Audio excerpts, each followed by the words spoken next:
के फलस्वरूप उन्हें रोजगार और नौकरी की सुविधा देने में भी उत्तर प्रदेश को सफलता प्राप्त हुई है। आज के इस अवसर पर हम लोगों ने जब आत्मनिर्भर भारत के आदरणीय प्रधानमंत्री जी के इस अभियान के से प्रेरणा लेकर के उत्तर प्रदेश के अंदर परंपरागत उद्यम को आगे बढ़ाने का काम किया, उसका परिणाम रहा कि बड़े पैमाने पर परंपरागत उद्यम से भी लोगों को जुड़ने का अवसर प्राप्त हुआ और उसके माध्यम से भी कई प्रकार से लोगों के रोजगार की सृजन की संभावनाओं को आगे बढ़ाने में मदद मिली। उत्तर प्रदेश के अंदर जहां युवाओं को रोजगार, नौकरी और परंपरागत उद्यमों को प्रोत्साहित करने का कार्य इस दौरान हम सब ने किया। मैं इस अवसर पर आदरणीय प्रधानमंत्री जी इस कार्यक्रम में जुड़ चुके हैं। मैं आदरणीय प्रधानमंत्री जी का उत्तर प्रदेश के सभी कार्यकर्ता और जनता जनार्दन की ओर से हृदय से स्वागत करता हूं, अभिनंदन करता हूं। भाइयों बहनों, उत्तर प्रदेश के अंदर नौकरी और रोजगार के साथ साथ अन्नदाता किसानों के बारे में हम सब जानते हैं। उत्तर प्रदेश 2014 के पहले देश के अंदर इस देश का अन्नदाता किसान आत्महत्या कर रहा था।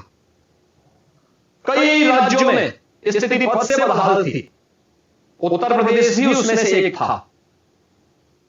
केंद्र सरकार ने आने के साथ ही, आदरणीय प्रधानमंत्री जी ने आने के साथ ही इस देश के अंदर अन्नदाता किसानों के जीवन में परिवर्तन लाने और उन्हें न्यूनतम समर्थन मूल्य उनकी उपज का देने के साथ लागत का 1.5 गुना दाम देने की कार्रवाई प्रारंभ की। और आज हम कह सकते हैं उत्तर प्रदेश के अंदर 2,54,00,000 से अधिक किसान आज के दिन पर प्रधानमंत्री किसान सम्मान निधि का लाभ प्राप्त कर रहा है। पूर्वी उत्तर प्रदेश हो या पश्चिमी उत्तर प्रदेश, मध्य उत्तर प्रदेश हो या बुंदेलखंड, प्रत्येक जगह का किसान आज भारतीय जनता पार्टी की डबल इंजन की सरकार का लाभ ले रहा है। हमारा पश्चिमी उत्तर प्रदेश का किसान न तो उसके गन्ना मूल्य का ही भुगतान हो पाता था। 2017 में जब प्रदेश में भारतीय जनता पार्टी की सरकार बनी थी, 8 से 10 वर्ष का गन्ना मूल्य का बकाया था। पिछली दोनों समाजवादी पार्टी और बहुजन समाजवादी पार्टी ने 21 चीनी मिलें बेची थी, लेकिन पिछले 5 वर्ष के दौरान उत्तर प्रदेश के अंदर कोई चीनी मिल बिकी नहीं। इन 5 वर्षों के दौरान कोरोना कालखंड में भी सभी 119 चीनी मिलों का संचालन हुआ और जब तक गन्ना किसानों के खेत में गन्ना है तब तक चीनी मिलें उत्तर प्रदेश के अंदर चली हैं। रिकॉर्ड मात्रा में चीनी का उत्पादन होने के साथ ही हम आभारी आदरणीय प्रधानमंत्री जी के गन्ना किसानों के हित के लिए उन्होंने इथेनॉल की पॉलिसी को शुगर केन से सीधे इथेनॉल बनाने के इस कार्यक्रम को अपनी सहमति दी और उत्तर प्रदेश आज इथेनॉल बनाने वाला देश का सबसे बड़ा राज्य है और उत्तर प्रदेश के किसानों को इसका सर्वाधिक लाभ भी प्राप्त हुआ है। उत्तर प्रदेश ने अब तक 1,57,000 करोड़ रुपए से अधिक का गन्ना मूल्य का भुगतान किया है। समाजवादी पार्टी और बहुजन समाजवादी पार्टी की 10 वर्ष की सरकार के भी कार्यकाल को अगर हम जोड़ेंगे तो भी उन दोनों की 10 वर्ष के कार्यकाल के दौरान इतना उन्होंने गन्ना मूल्य का भुगतान नहीं किया जितना भारतीय जनता पार्टी की डबल इंजन की सरकार ने। हम सब जानते हैं इसमें एक्सपोर्ट सब्सिडी भी भारतीय जनता पार्टी की डबल इंजन की सरकार ने प्रदेश के किसानों को दिया और आज उत्तर प्रदेश का किसान न केवल खुशहाल है बल्कि अपनी आय को दुगना होने, सिंचाई की लंबित परियोजनाओं को प्रधानमंत्री कृषि सिंचाई योजना के माध्यम से बाण सागर की परियोजना रही हो, सरयू नहर राष्ट्रीय परियोजना रही हो, अर्जुन सहायक परियोजना जैसी परियोजनाएं रही हो, मध्य गंगा परियोजना रही हो, इन सभी परियोजनाओं के माध्यम से लगभग 18 ऐसी सिंचाई की परियोजनाएं जो लगभग 4 दशक 3 दशक पुरानी थी, पिछली सरकारों की उपेक्षा का दंश झेल नहीं थी, किसान परेशान था। आज ये सभी सिंचाई की परियोजनाएं पूरी हुई और आज 21 लाख हेक्टेयर से अधिक भूमि को उत्तर प्रदेश के अंदर विगत 5 वर्ष के अंदर सिंचाई की सुविधा प्राप्त हुई है। उत्तर प्रदेश आज न केवल किसानों के लिए, युवाओं के लिए, बल्कि गांव के विकास से लेकर के शहरी क्षेत्र में स्मार्ट सिटी मिशन के साथ तेजी के साथ आगे कार्य कर रहा है। और हमारा पश्चिमी उत्तर प्रदेश गाजियाबाद, मेरठ, गौतम बुद्ध नगर, अलीगढ़ और हापुड़ जैसे जनपद जो वास्तव में एक समय जहां पर या तो दंगे होते थे या जहां पर सुरक्षा की अत्यंत खराब स्थिति, सूर्य अस्त का मतलब व्यापारिक प्रतिष्ठान भी बंद कर दिए जाते थे, दिन में बेटी स्कूल नहीं जा पाती थी और कोई भी माता या बहन घर के बाहर नहीं निकल पाती थी। असुरक्षा की एक ऐसी स्थिति थी, उससे प्रदेश को उभारने में भारतीय जनता पार्टी की इस डबल इंजन की सरकार ने सफलता प्राप्त की। जहां पहले महीनों महीनों तक दंगे होते थे, आज उस प्रदेश में कहीं दंगा नहीं होता, लेकिन करोड़ों लोग कांवड़ यात्रा में शामिल थे। वहां पर आज न केवल सुरक्षा का एक बेहतर वातावरण मिला है, किसान खुशहाली के साथ अपना जीवन आगे बढ़ा रहा है, बेटियां स्कूल जा रही हैं, माताएं अपने आप को सुरक्षित महसूस कर रही हैं, दंगे बंद हुए हैं, तो इसके साथ निवेश की भारी संभावनाएं भी क्षेत्र में बनी है।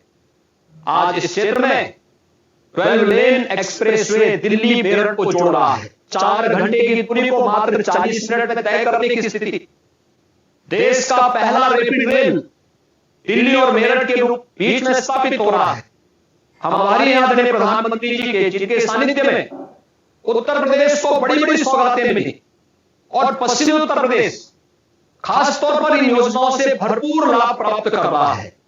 चाहे वह जेवर में बन रहा एशिया का सबसे बड़ा ग्रीनफील्ड इंटरनेशनल एयरपोर्ट के निर्माण का कार्य हो, या फिर मेरठ को प्रयागराज से जोड़ने वाली गंगा एक्सप्रेसवे, लगभग 600 किलोमीटर लंबा एक्सप्रेसवे मेरठ से प्रयागराज की दूरी, जो दूरी अब तक 17-18 घंटे में तय नहीं हो पाती, मात्र 6 घंटे में इस दूरी को तय करने की स्थिति गंगा एक्सप्रेसवे के बनने के बाद पूरी होगी। अभी 2 जनवरी को हम सब जानते हैं कि इसी मेरठ में आदरणीय प्रधानमंत्री जी ने उत्तर प्रदेश के पहले स्पोर्ट्स यूनिवर्सिटी का शिलान्यास किया। हॉकी के जादूगर मेजर ध्यानचंद जी के नाम पर यह स्पोर्ट्स यूनिवर्सिटी बन रही है। और जब उत्तर प्रदेश ने अपने परंपरागत उद्यम को प्रोत्साहित करने के लिए और अधिक से अधिक रोजगार सृजन के लिए एक जनपद एक उत्पाद के अपने कार्यक्रम को आगे बढ़ाया था, मेरठ को हम लोगों ने उस समय स्पोर्ट्स आइटम के लिए ही चुना था। आज मेरठ न केवल देश के अंदर खेल की जुड़ी हुई सामग्री को बना रहा है, बल्कि दुनिया के तमाम देशों को भी इसको एक्सपोर्ट कर रहा है।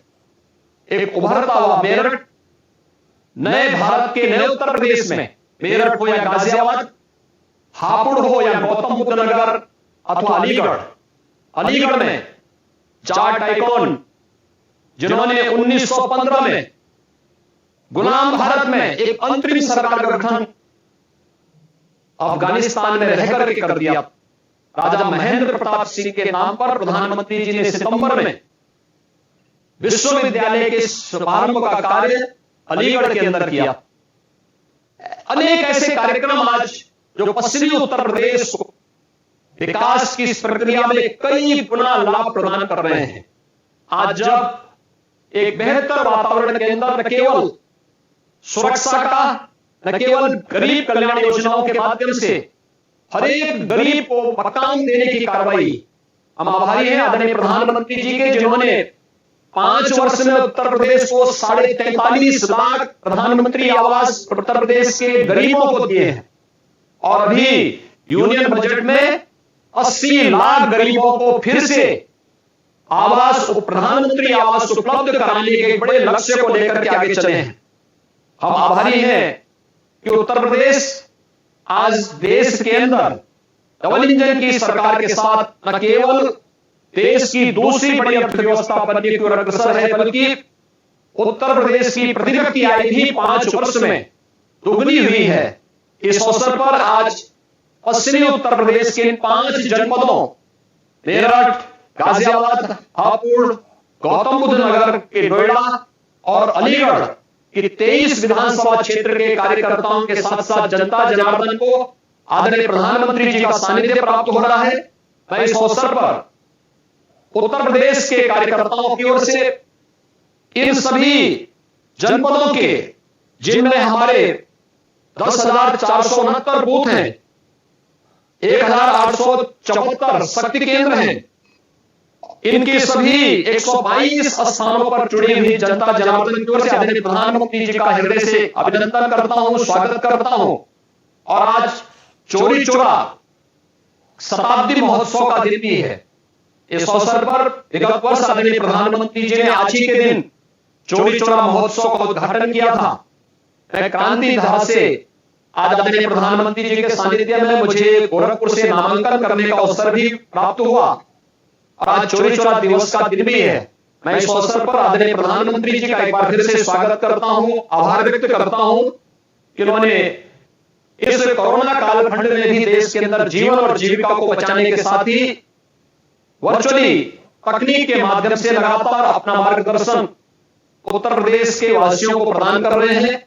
मैं आदरणीय प्रधानमंत्री जी को सादर आमंत्रित करूंगा कि वह कृपया अपना मार्गदर्शन हम सभी को प्रदान करने की कृपा करें। आदरणीय प्रधानमंत्री जी। नमस्कार, धन्यवाद योगी जी। इतनी विस्तार से आपने सारी बातें रखी हैं।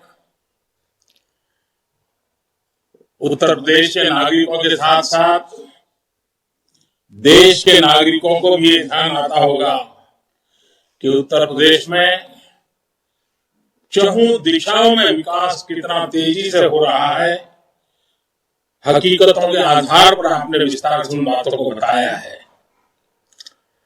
भाइयों बहनों, आज मेरठ, गाजियाबाद, अलीगढ़, हापुड़ और नोएडा के सभी नागरिक भाइयों बहनों को मुझे वर्चुअली आप सबको नमन करने का, आपसे बात करने का मौका मिला है।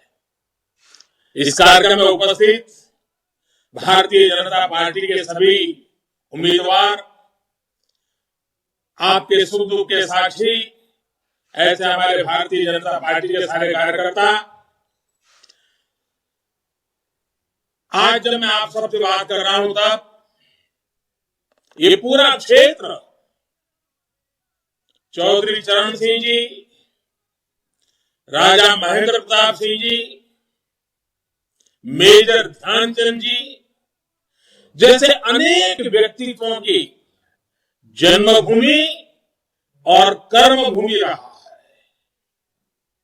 इस क्षेत्र ने बाबूजी कल्याण सिंह जी के रूप में एक विजनरी, एक समर्पित, गरीबों, दलितों, वंचितों, पिछड़ों के लिए काम करने वाला जनप्रतिनिधि देश को दिया है। आजादी के आंदोलन में अहम भूमिका निभाने वाले इस क्षेत्र को, इस क्षेत्र के लोगों को, और जब देश आजादी का 75 वर्ष मना रहा है तब देशवासी आपके प्रति गौरव करते हैं। मैं आज आप सबको प्रणाम करता हूं। साथियों, कल वसंत पंचमी का बड़ा महत्वपूर्ण त्योहार है। मां सरस्वती के पूजन का दिन है। मैं आप सभी को वसंत पंचमी के इस पावन पर्व के लिए अग्रिम शुभकामनाएं देता हूं। साथियों, अभी कोरोना की वजह से हम लोग रूबरू मिलते, समूह में बातें करते, उसका तो हमारा एक लंबा अनुभव है। लेकिन अब वर्चुअल मिलने का एक नया अनुभव ले रहे हैं। नए युग में नया अनुभव और डिजिटल व्यवस्था से हम मिल रहे हैं। मुझे याद है इस साल की शुरुआत में मेरा पहला दौरा मेरठ का ही हुआ था। उस दिन मौसम खराब था और इसलिए मुझे सड़क मार्ग से आना पड़ा था, लेकिन मेरठ एक्सप्रेसवे की वजह से मैं 1 घंटे से भी कम समय में दिल्ली से मेरठ पहुंच गया था। इस एक्सप्रेसवे का शिलान्यास करने का सौभाग्य देशवासियों ने मुझे दिया था। मैं इस बात का ये भी सबूत है कि भाजपा की सरकार जो कहती है वो करके दिखाती है, जो काम शुरू करती है उसे पूरा करके दिखाती है। भाई और बहनों, आजादी के बाद यूपी ने अनेक चुनाव देखे, अनेक सरकारें बनती बिगड़ती देखी है, लेकिन ये चुनाव सबसे अलग है। ये चुनाव यूपी में शांति के स्थायित्व के लिए है, विकास की निरंतरता के लिए है, प्रशासन में सुशासन के लिए है, यूपी के लोगों के तेज विकास के लिए है। ये चुनाव सुरक्षा, सम्मान और समृद्धि की पहचान को बनाए रखने के लिए है। और ये चुनाव हिस्ट्री सीटर्स को बाहर रखने के लिए, नई हिस्ट्री बनाने के लिए है। और मुझे खुशी है कि यूपी के लोगों ने ये मन बना लिया है कि दंगाइयों को, माफियाओं को पर्दे के पीछे रह करके यूपी की सत्ता हथियाने नहीं देंगे। आज जिन क्षेत्र के मतदाताओं से मैं बात कर रहा हूं, वो अच्छी तरह समझते हैं कि उद्योगों के लिए, व्यापार कारोबार के लिए कानून व्यवस्था का राज होना कितना जरूरी है। कोई सोच नहीं सकता था कि यूपी में कभी अपराधी, माफिया काबू में आएंगे, लेकिन योगी जी ने कानून का राज स्थापित किया है। गुंडागर्दी करने वालों को यह समझ आया है। भाइयों बहनों, 21वीं सदी में यूपी को लगातार ऐसी सरकार चाहिए जो डबल तेजी से काम करे, डबल तेजी से विकास करे। और ये काम डबल इंजन की सरकार ही कर सकती है। 2017 में डबल इंजन की सरकार बनने के बाद गरीबों के लिए घर बनाने की स्पीड कई गुना बढ़ी है। कनेक्टिविटी के इंफ्रास्ट्रक्चर के निर्माण की स्पीड डबल हुई है। मेट्रो कनेक्टिविटी इक्का दुक्का शहरों से आज उत्तर प्रदेश के 10 शहरों तक पहुंच रही है। एलपीजी गैस कनेक्शन का दायरा जो लगभग आधी आबादी तक ही सीमित था, आज 100% हो रहा है। साथियों, आज हम एक ऐसे संकट काल से गुजर रहे हैं, पूरा विश्व एक वैश्विक महामारी के संकट से जूझ रहा है। 100 साल में इतना बड़ा संकट कभी मानव जात को वैश्विक स्वरूप में नहीं आया। इस संकट काल में भी यूपी ने डबल इंजन का डबल लाभ देखा है। इसी कोरोना काल में अलीगढ़ में राजा महेंद्र प्रताप सिंह जी के नाम पर विश्वविद्यालय बनना शुरू हुआ। मेरठ में मेजर ध्यानचंद जी के नाम पर खेल विश्वविद्यालय, स्पोर्ट्स यूनिवर्सिटी का शिलान्यास भी हो चुका है। टीके और मुफ्त राशन से लेकर रोजगार तक यूपी में योगी जी की सरकार ने हर क्षेत्र में तेजी से काम किया है। साथियों, आज यूपी में कोरोना वैक्सीन की पहली डोज 100% लोगों को लग चुकी है। 70% से अधिक लोगों को दूसरी डोज भी लग चुकी है। और अभी योगी जी विस्तार से इसका पूरा ब्यौरा दे रहे थे। ये यूपी के लोगों का उन लोगों को करारा जवाब है जो अफवाहें फैलाकर कभी वैक्सीन पे क्वेश्चन मार्क लगा देते थे, प्रश्न चिन्ह लगा देते थे, कभी वैक्सीन लगवाने के लिए लोगों डरा रहे थे। मेरे प्यारे देशवासियों, जरा सोचिए, जिन जिन लोगों ने वैक्सीन के खिलाफ अफवाहें फैलाई, सामान्य मानवी के मन को विचलित किया,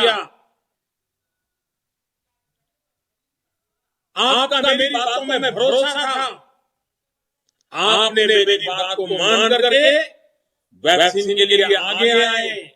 लेकिन सोच लीजिए, इस प्रकार की विकृत मानसिकता के साथ अगर देश में वैक्सीन के खिलाफ जो बातें बताई गई थी वो लोगों ने मान ली होती और वैक्सीन के इतने डोज देश में न लगे होते और अगर ओमिक्रॉन जैसा नया वेव आ जाता तो क्या होता, मेरे देश के गरीबों का क्या होता। लेकिन राजनीति के गंदी हरकतों में डूबे हुए लोग मानव के जीवन के साथ खेलने से भी पीछे नहीं रहे और अफवाहें फैला दी। मैं देशवासियों को आभारी हूं कि आपने इनकी बातों को नहीं माना, वैक्सीन लगवा दिया। मैं आपका हृदय से अभिनंदन करता हूं। आपने भी वैक्सीन लगवा करके देश को बचाने में मदद की है। आप लोगों ने ऐसे लोगों को दो टूक समझा दिया है कि समाजवादी झूठ एक पल भी टिक नहीं सकता। भाइयों और बहनों, एक्सप्रेस वे हो, एयरपोर्ट हो, मेट्रो हो, ग्रामीण सड़कें हो, प्रधानमंत्री ग्राम सड़क योजना हो, गरीबों के लिए आवास हो, हर घर जल पहुंचाने का अभियान हो, बीते सालों में हर काम में अभूतपूर्व तेजी आई है। 2017 से पहले जो सरकार थी उसने एक्सप्रेस वे के नाम पर कैसी लूट मचाई, ये आप मुझसे ज्यादा जानते हैं। योगी जी की सरकार में पूर्वांचल और दिल्ली मेरठ एक्सप्रेस वे पूरे हो चुके हैं और 5 एक्सप्रेस वे पर तेजी से काम चल रहा है। जब प्रयास ईमानदार हो तो काम ऐसे ही असरदार होता है। आजादी के इतने सालों तक राजधानी से इतने नजदीक होने के बावजूद मेरठ, अलीगढ़ सहित पूरा क्षेत्र दिल्ली से कितना दूर था। पहले जब दिल्ली से गाजियाबाद, मेरठ या अलीगढ़ जाने की बात भरी होती थी तो लोगों के माथे पर पसीना आ जाता था। इनका विकास भी कागजी था और ये समाजवादी भी ये सिद्ध हो चुका है कि ये सिर्फ और सिर्फ परिवारवादी है। जबकि डबल इंजन की सरकार ने जमीन पर काम किया और आज दिल्ली से दूरी सिर्फ कुछ मिनटों की रह गई है।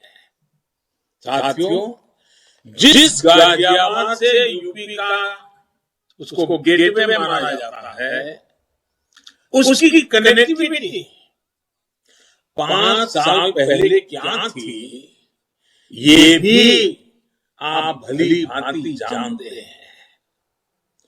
गाजियाबाद मेट्रो का विस्तार, ईस्टर्न पेरिफेरल एक्सप्रेसवे का निर्माण और हिंडन एयरपोर्ट से इस क्षेत्र की कनेक्टिविटी अब बेहतर हुई है। Delhi, Ghaziabad, Meerut regional rapid transit system इसे और मजबूती देगा। अलीगढ़ में जो डिफेंस कॉरिडोर का काम शुरू हुआ है वो इस क्षेत्र में छोटे उद्योगों को बहुत मदद करेगा। इससे युवाओं के लिए भी रोजगार के नए अवसर बनेंगे। अलीगढ़ का ताला हो, मेरठ का कैंची उद्योग हो या फिर स्पोर्ट्स इंडस्ट्री, सरकार के प्रयासों से अब और सशक्त हो रही है। इसे वन डिस्ट्रिक्ट वन प्रोडक्ट अभियान से भी मदद मिल रही है। साथियों, इस साल के बजट से यूपी के करीब हमारे गरीब वर्ग, मध्यम वर्ग, किसान के जीवन में सार्थक बदलाव आने वाला है। जब से ये नया बजट आया है तो पूरे देश में इसकी भूरी भूरी प्रशंसा हो रही है। ये देश के गरीब की जरूरत, मिडिल क्लास और युवा भारत की आकांक्षाओं को बल देने वाला बजट है। गरीब परिवारों, गरीब बहनों के लिए 80 लाख पक्के घर, करीब 4 करोड़ गरीब बहनों के घर में नल से जल, देश की पहली राष्ट्रीय डिजिटल यूनिवर्सिटी, ये जितने भी प्रावधान है वो गरीबों को, गरीब परिवारों के युवाओं को गरिमा देंगे, आगे बढ़ने की शक्ति देंगे। पानी से जुड़ी परियोजनाओं के लिए भी एक बहुत बड़ा प्रावधान किया गया है। जो पानी की कमी से जूझ रहे हैं, ऐसे यूपी के अनेक क्षेत्रों को राहत देगा इस बजट से यूपी के गांवों और शहरों की स्वच्छता के लिए एक बहुत बड़ी राशि का प्रावधान किया गया है। प्रधानमंत्री ग्राम सड़क योजना के लिए भी जो बहुत बड़ी राशि रखी गई है, उससे भी यूपी के गांव, गरीब और किसान को सबसे अधिक सुविधा मिलेगी। वाराणसी कोलकाता एक्सप्रेस वे हो, गोरखपुर सिलीगुड़ी कॉरिडोर हो, बजट में प्रस्तावित ऐसे हजारों करोड़ रुपए के प्रोजेक्ट यूपी की कनेक्टिविटी को और मजबूत करेंगे और ये प्रोजेक्ट साथ में रोजगार भी लाते हैं। भाइयों और बहनों, ये कागजी समाजवादी जो 100% परिवारवादी है और उनके सहयोगी इतने सालों तक सत्ता में रहे, लेकिन खेती की समस्या और किसानों की परेशानी को इन्होंने समझा ही नहीं। दशकों से खेती की जो व्यवस्था चली आ रही थी, जिससे किसान परेशान था, उसको सुधारने का साहस इन्होंने जुटाया ही नहीं, क्योंकि स्थितियों को बदलने में मेहनत करनी पड़ती है। इसलिए स्थिति ज्यों की त्यों रहे, यही कोशिश इन्होंने की, क्योंकि वो तो सोते सोते सपने देखना यही उनका काम है। लेकिन डबल इंजन की सरकार को खेती और किसान के वर्तमान और भविष्य की चिंता है। इसलिए कृषि का बजट पिछली सरकारों की तुलना में आज 6 गुना हो चुका है। पीएम किसान सम्मान निधि के 70,000 करोड़ रुपए में से बहुत बड़ा हिस्सा उत्तर प्रदेश के छोटे किसानों को मिलेगा। अपनी उपज की कीमत के लिए कई महीनों किसानों को इंतजार करना पड़ा था।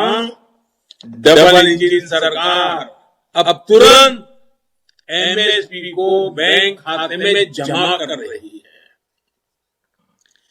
एमएसपी खत्म हो जाएगा। जैसे वैक्सीन की अफवाह फैलाई ना, वैसे इसकी भी अफवाह फैलाई। झूठ बोलो, अफवाह फैलाओ, गुमराह करो, इससे ऊपर इनके पास कोई हथियार ही नहीं बचे।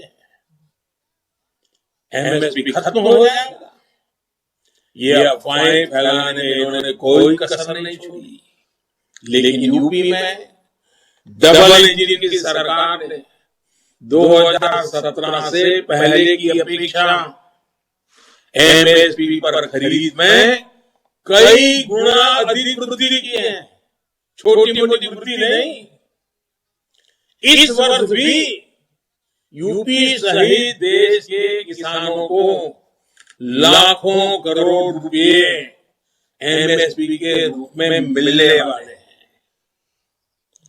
अफवाहों की राजनीति करने वाले ये वही दल है, वही नेता है जिनकी सरकार ने यूपी की करीब 2 दर्जन से ज्यादा चीनी मिलों में ताले लगा दिए थे।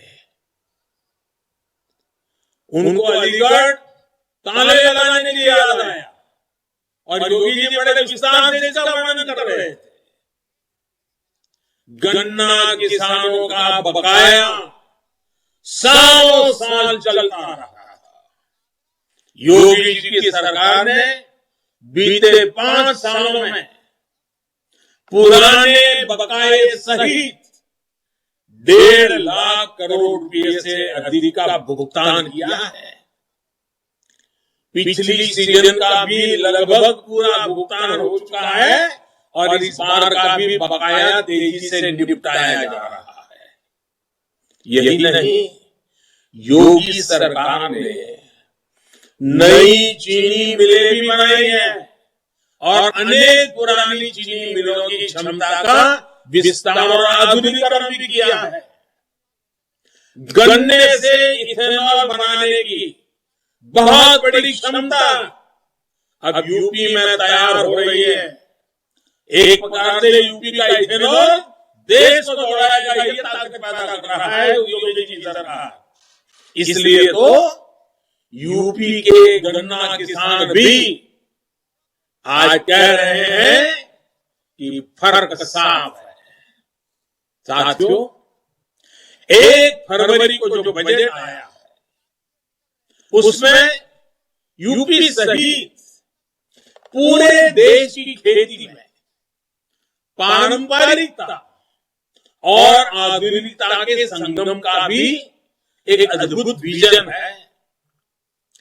एक तरफ गंगा जी के किनारे प्राकृतिक खेती, केमिकल फ्री खेती, किसानों की लागत कम करने वाली खेती को प्रोत्साहित किया जा रहा है। वहीं दूसरी तरफ किसानों को ड्रोन और दूसरी आधुनिक टेक्नोलॉजी के व्यापक उपयोग के लिए मदद का प्रावधान किया जा रहा है। इस बजट में मोटे अनाज से अधिक लाभ का प्रोत्साहन भी है और फूड प्रोसेसिंग उद्योगों पर अधिक निवेश की प्रतिबद्धता है। और जब मोटे अनाज की बात करते हैं तो उसका सीधा संबंध छोटे किसानों से आता है। कठिन से कठिन भूमि पर मेहनत करके छोटा किसान जो पैदा करता है वो ज्यादातर मोटे धान पर ही जाना पड़ता है। इसलिए साथियों, 5 साल पहले तक ये हम समझे ये माफियावादी केंद्र की योजनाओं का लाभ यूपी के गरीब, दलित, पिछड़े तक नहीं पहुंचने देते थे। केंद्र की योजनाओं में उनकी मनमानी नहीं चलती थी, भ्रष्टाचार नहीं चलता था, इसलिए ये उन योजनाओं में ब्रेक लगाकर बैठते थे। कटकी कंपनी बंद हो जाती थी। यूपी के लोगों की सेवा की भावना से काम कर रही योगी जी की सरकार ने पहले के सारे गलत तरीके बदल दिए। इसलिए आपको इस बार भी बहुत सावधान रह करके मतदान के लिए जाना है। आप याद कीजिए, अगर ये मौका मिल गया, किसानों को मिल रही हजारों करोड़ की मदद ये परिवारवादी नकली समाजवादी बंद करा देंगे। किसानों के बैंक अकाउंट में जो एमएसपी का पैसा जा रहा है, ये परिवारवादी समाजवादी नकली समाजवादी उसे भी रोक देंगे। आपको इस कोरोना काल में जो मुफ्त राशन मिल रहा है, ये सिर्फ अपना परिवार का पेट भरने वाले लोग, नकली समाजवादी आपको भूखा छोड़ेंगे, ऐसे लोग हैं। गरीबों को 5 लाख रुपए के मुफ्त इलाज की जो सुविधा हमारी सरकार ने दी, ये परिवार के सुख के लिए जीने वाले लोग उसको भी बंद करा देंगे।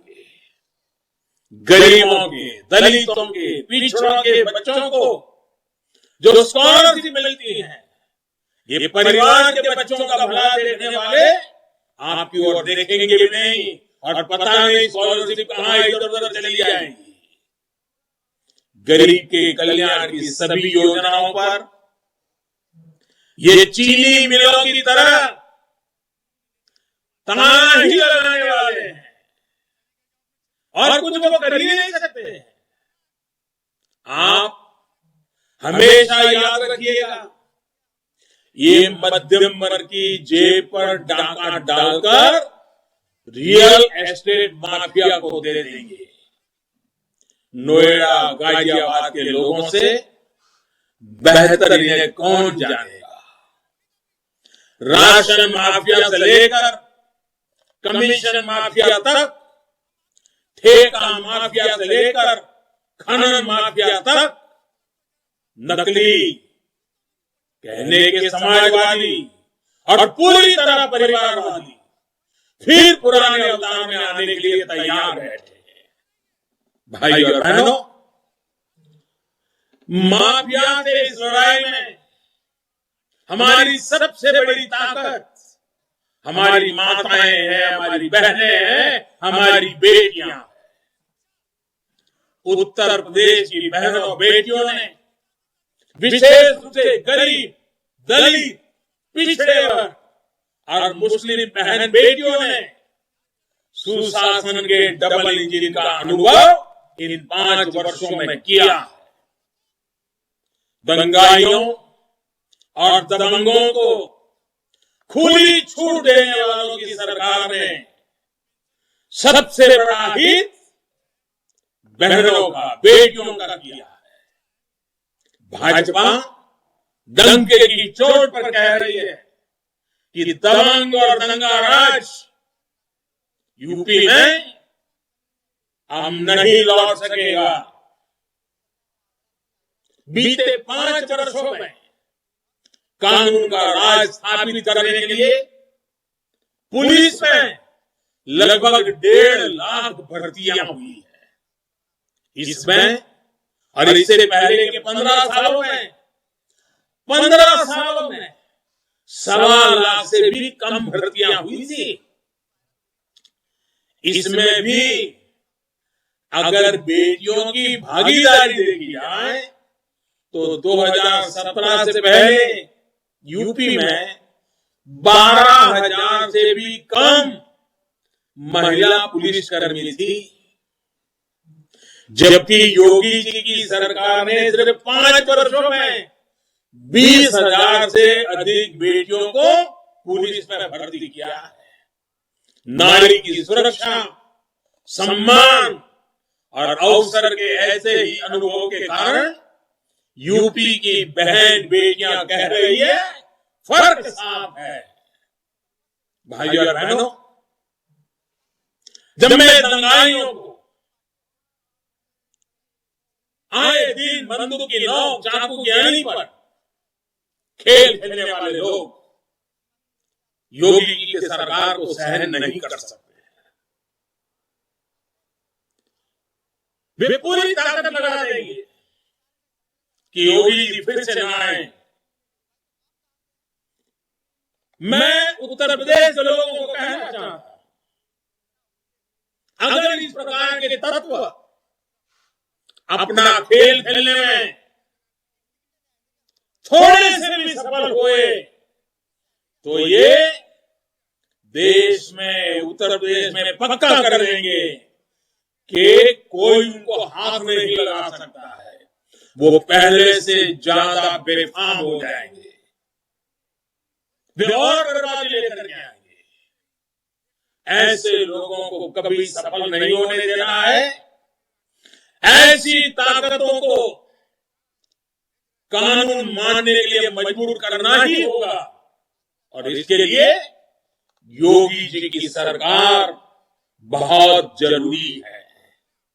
यूपी में हर वर्ग, हर संप्रदाय की बेटियों को प्रगति के, अपने कैरियर बनाने के अवसरों का एक सिलसिला योगी जी ने शुरू किया है, वो जारी रहेगा। बेटियों की शादी की उम्र को बेटों के बराबर करने के पीछे भी सबसे बड़ी प्रेरणा यही है कि बेटे बेटी एक समान। यूपी में आज लगभग 5,500 रजिस्टर्ड स्टार्टअप्स हैं, जिनमें से बहुत सारे स्टार्टअप में हमारी बेटियां भी डायरेक्टर हैं। इसी प्रकार मुद्रा योजना से भी जो बिना गारंटी के ऋण मिल रहे हैं, इसमें भी लगभग 60% से ज्यादा महिलाएं हैं। बीते 5 सालों में यूपी में लाखों बहनें गांव गांव में बैंकिंग सेवाओं से जुड़ी है। इस बजट में भी महिलाओं के लिए पिछले वर्ष की तुलना में बजट में बढ़ोतरी की, हमने बहुत बड़ी बढ़ोतरी की है।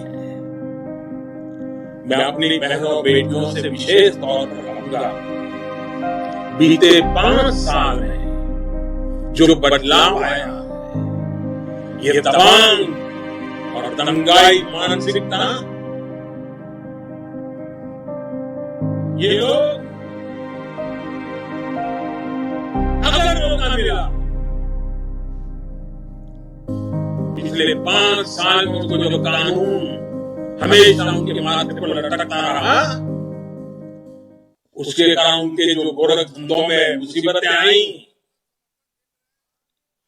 वे उसका बदला उत्तर प्रदेश की बहन बेटियों से लेना चाहते हैं। इन्होंने कैसे कैसे लोगों को टिकट दिया है, यानी लोकतंत्र में जो लाज शर्म नाम की चीज चाहिए, वो भी छोड़ दी है। ऐसे ऐसे लोगों को टिकट दिया है, उसी से आपको इनके भावी इरादे का पता चल जाएगा। इसलिए मैं आपसे भारी मतदान करने का आग्रह भी कर रहा हूं। ठंड कितनी क्यों ना हो, पहले मतदान फिर जलपान, ये आप जरूर याद रखिएगा। तभी सुरक्षा, सम्मान और समृद्धि सुनिश्चित करने वाली भाजपा सरकार प्रचंड बहुमत के साथ फिर आएगी। आपका एक वोट आपकी आशा, आकांक्षा, अरमान को पूरा करने का एक नई ताकत के साथ योगी जी की सरकार को काम करने का अवसर देगा। आपका हर वोट कमल के फूल पर पड़ेगा। इसी विश्वास के साथ मैं रूबरू आकर के आपके दर्शन करता तो मुझे भी एक नई ऊर्जा मिलती, लेकिन हमें सर्वजन हिताय सर्वजन सुखाय काम करना है। और इसी कारण मैं आज वर्चुअली आपके बीच आया हूं। आप भारी मतदान करके 2014 के, 17 के, 19 के सारे रिकॉर्ड तोड़ के भारी मतदान करके कमल के फूल को खिलाएंगे, ये पूरा विश्वास है। आपका बहुत बहुत धन्यवाद और योगी जी को अनेक अनेक शुभकामनाएं।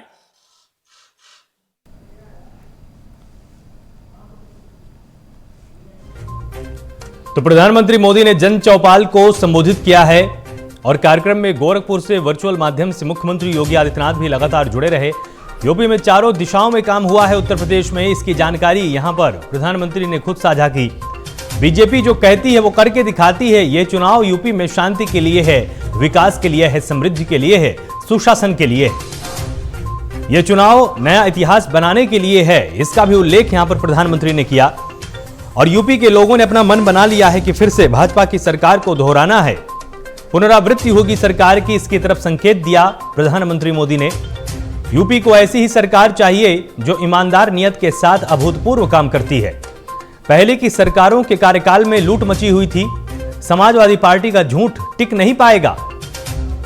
और सपा ने सिर्फ कागज पर विकास किया, शिलान्यास किए, उसके बाद विकास के कार्यों को अधूरा छोड़ दिया। तो वहीं पर प्रधानमंत्री मोदी ने इन तमाम मुद्दों के आधार पर, इन तमाम बिंदुओं के आधार पर पिछले कार्यकाल में काम करके गई सरकारों को घेरने का काम किया।